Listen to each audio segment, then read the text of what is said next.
Here's the process. I'm going to say it twice. You're going to say it twice. You're going to write it once and hold it up for me.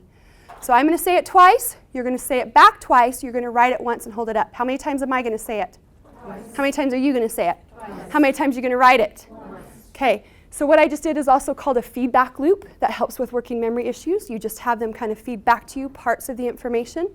So let's try it. Here we go. Uppercase B, uppercase B, uppercase B, uppercase B. Write it once. Hold it up and show me.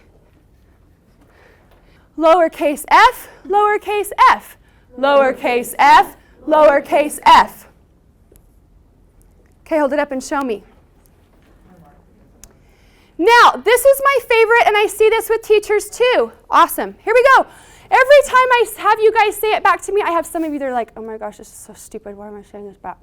I feel like an idiot, right? Okay? Let me explain why that is so important. Students who have language processing disorders have a deficit in one or both of the phonological loop and the orthographic loop. They are a loop. Sensory input, motor output, sensory input. I'm going to do this turbo speed, but the phonological loop is this. It starts from eyes to mouth to ear. See it, say it, hear it, perceive what you just said. The orthographic loop picks up where the phonological loop left off, and I'll move because I know I'm in your guys' way. Goes from your ear to your hand, that motor output this time, then to your eyes. So you hear it, you write it, and then you read it. If you've got a kid with dysgraphia, they have this deficit and fine motor issues. So my son does. Taking notes is a hot mess for him, okay? Here's the thing. Dyslexia, dysgraphia, or language learning deficit, all deficits here. The only way to fix them is to use them back to back over and over and over again. If you don't say it, you're missing a vital piece of the phonological loop. Your students have to say it back. We talked about this for spelling and for vocabulary. I had a student that I pulled out for, I pulled him out for intervention. He was in 5th grade. He was failing all his spelling tests, right? That was a big issue for him. His mom came to me in tears. Please, will you get him to do his spelling? Can you get it clear that he can do spelling with you? I said, yes. I went in and talked to the counselor. I talked to the teacher, and I pulled him in to do spelling. 2 things I did right away. I dropped his words from 20 to 10. That's about all he could handle working memory-wise. And then I changed his spelling test based upon phonetic concepts that we were working on, not grade level lists, because all that assesses is how well he memorized. Your spelling test should be based on phonetic and orthographic patterns. Okay?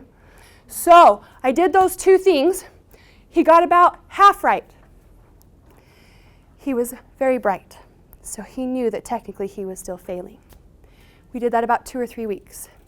I was up the night before, 2 o'clock in the morning, sick to my stomach, knowing I had to give him the test the next day, knowing his reaction if he didn't do well, and we worked the words to death, so did his mom. And it occurred to me, this was before I knew about these, but it occurred to me that in the process of dictation, he does fine. What if I do the spelling test the way I do dictation? So the next day I said, I'm going to do the spelling test like we do dictation. I'm going to say it twice, you're going to say it twice, you're going to write it once. He missed 1. Because what I didn't know at the time is he needed this. He needed this. So we've shared that at presentations. We had a teacher, we had a district in Texas that saw a presentation by a colleague. He gave the presentation, the district bought, they purchased, he went back to do training a week and a half later. The teacher raised her hand and she said, hey, I used that when he got to this part in the training. She said, I used that for vocabulary. And he's thinking, lady, I told you spelling. What do you do? And she's like, no, it's great, let me tell you. 25 students, she had about 11 or 12 of them that would pass the vocabulary test every week, about half. She had about 7 or 8 of her students receiving special services. The rest were regular ed. All she did different was on Monday, she gave the vocabulary words in this process. And on Friday, she tested them the same way. On Friday, 24 out of 25 of her students passed the vocabulary test with a B or above. And the only one that didn't pass it was regular ed, and she refused to say it back. This process, if you take nothing away from today, but you do everything that you're teaching and practicing with this process of dictation, it will jump your scores tenfold because of this. Multisensory, all of this is going on. So now does it make you feel better about saying it back? Good, all right, so you're saying it back. Yeah, we got that, all right. So below lowercase f, let's do the 2-letter slide. Ba, ba, say it back. Ba, ba. Good, do the 2-letter slide, ba. What are you going to put under that 2-letter slide?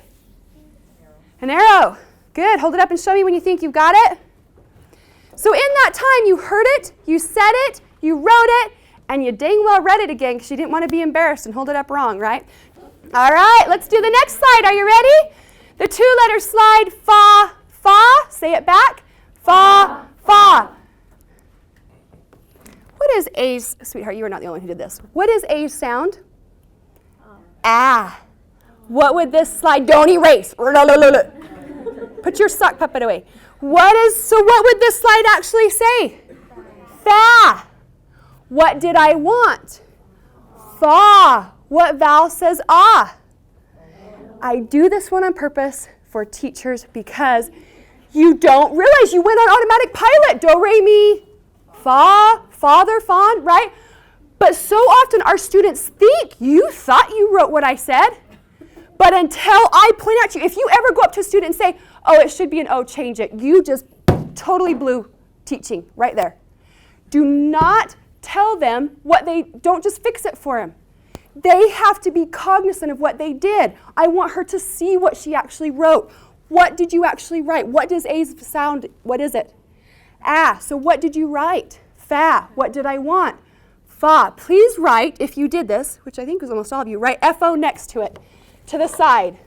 That's why you're writing a column too, because you want to put the correct answer. Did you do it right? Good girl. Good, you got to help you that did it right.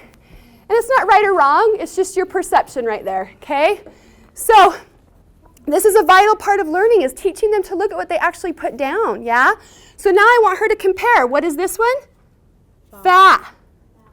Everyone say with me. What is this one? Fa. What is this one? Fa. Do it again. Fa. What is this one? Fa. Which one did I want? Cross out fa. Now do you see what happened? How aware you are of what you did, what you need to do? That's so empowering for your students, because if you just fix it for them, they really didn't learn anything in that process.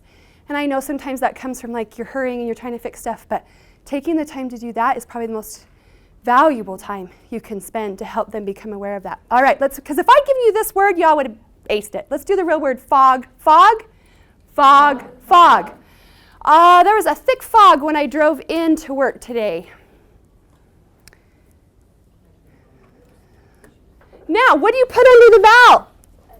An X. Please do that. Hold it up and show me. Turn to your neighbor.